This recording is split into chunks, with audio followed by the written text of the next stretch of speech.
चतुर्वेद अरुवेद के ऋषियों तुम्हें प्रणाम, ऋषियों तुम्हें प्रणाम, बारंबार प्रणाम।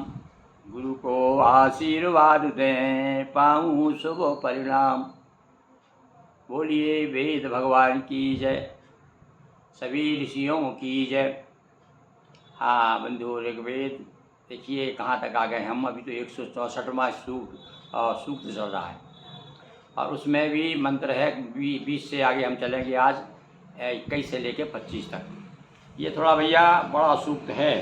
इसमें देखिए कितने, अरे भैया इसमें तो बहुत 30-40 3-4 दिन चलेगा भाई, 5-5 के हिसाब से। तो चलिए सुनिए आप।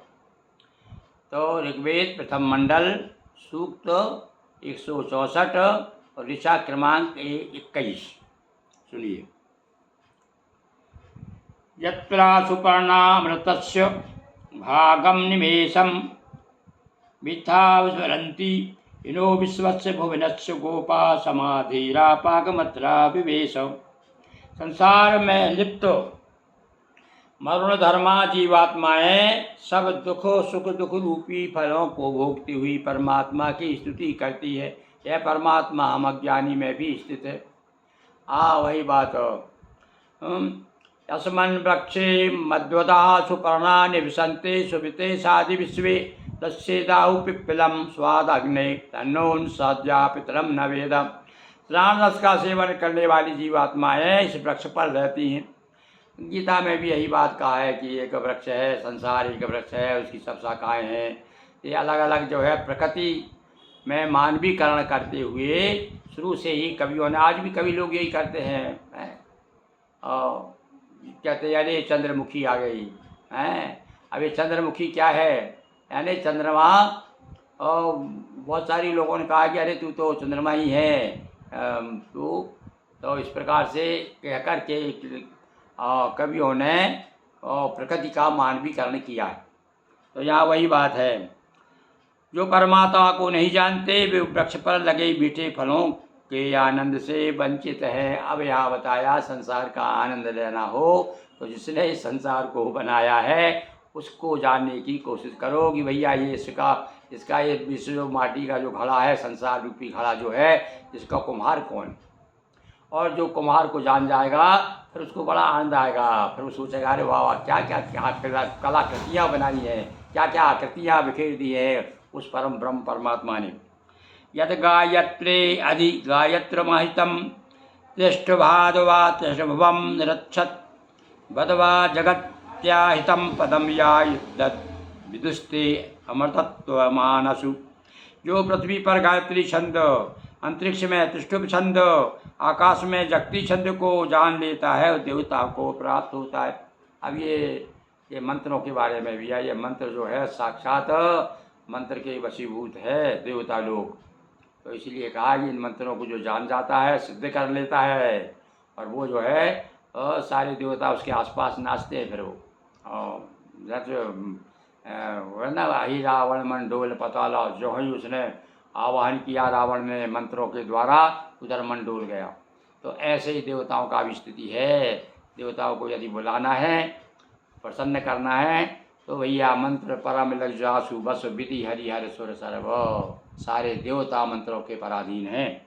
तो यही बात यहाँ कह रहे हैं। ये ऋग्वेद क्या कह रहा है देखिए। गायत्रेण प्रति मीमिते अकर्म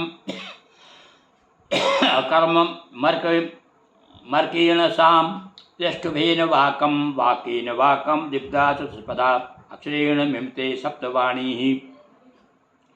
जिन्होंने गायत्री छंद से प्राण की रचना की। देखिए गायत्री कोई बताया नहीं है, वेद माता कहा है गायत्री को भाई। गायत्री एक परिवार ने तो इस समय सारे देश में इस मंत्र को ब्राह्मणों ने कहा था कि इसको बोला ना जाए, और उन्होंने उसको जो है इतना सस्ता इतना सरल कर दिया कि लोगों को हमने देखा है झांझ बजाते हुए गा रहे हैं तत्सवितुर्वरेण्यं भर्गो देवस्य धीमहि, और गा रहे हैं। ये स्थिति हो गई संसार की।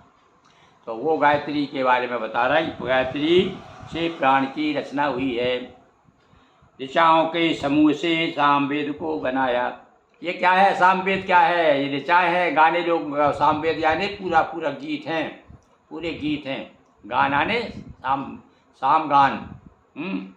और त्रिष्टुप छंद से यजुर्वेद की रचना की है। त्रिष्टुप छंद ज़्यादा है भाई उसमें, आज में यजुर्वेद में। ये बताना चाह रहे हैं कि ऋचाओं के समूह से सामवेद बना और 2-4 पदों वाले अक्षरों से 7 छंद में शत्रुओं को प्रकट किया। देखो अब आप छंद में शत्रुओं को, कुछ ऐसे छंद भी हैं जो शत्रु पर वार करने वाले, उन्हें शत्रु छंद कह दिया। जगता सिंधुम दिवस्तभायत रथम तरे सूर्य पर्वस्य पश्यत गायत्रस्य समिधस्तत्र आहुस्ततो मय्या प्रिरिवे महित्वा। प्रजापति ने सूर्य के माध्यम से आकाश में जलों को स्थित किया।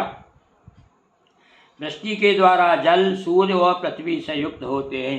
देखिए दोनों को जोड़ते हैं। ये जल क्या करता है, पृथ्वी और आकाश को जोड़ने का काम करता है। या ऊपर से वो सिरा, ऊपर का सिरा बादल और नीचे एक सिरा बूंद पृथ्वी में पड़ रही है, तो इससे ऐसा कल्पना कर रहा है ऋषि कि पृथ्वी आकाश दोनों मिल रहे हैं। ये क्षितिज को देखते हैं ना, तो क्षितिज देखते हैं ऐसा लगता है जब यहाँ पर भैया आकाश और पृथ्वी दोनों का मिलन हो रहा है। गायत्री के 3 चरण प्रजापति के तेज से शक्ति पाते हैं। गायत्री के 3 चरण का ये है भैया, गायत्री के 3 चरण वाली गायत्री है। और इसे प्रजापति के तेज से ही शक्ति पाते हैं, जिससे सिद्ध कर लेते हैं ब्रह्मा को। जब गायत्री, ब्रह्म गायत्री जब सिद्ध हो जाती है तो सारा संसार तेजोमय हो जाता है। बोलिए वेद भगवान की जय।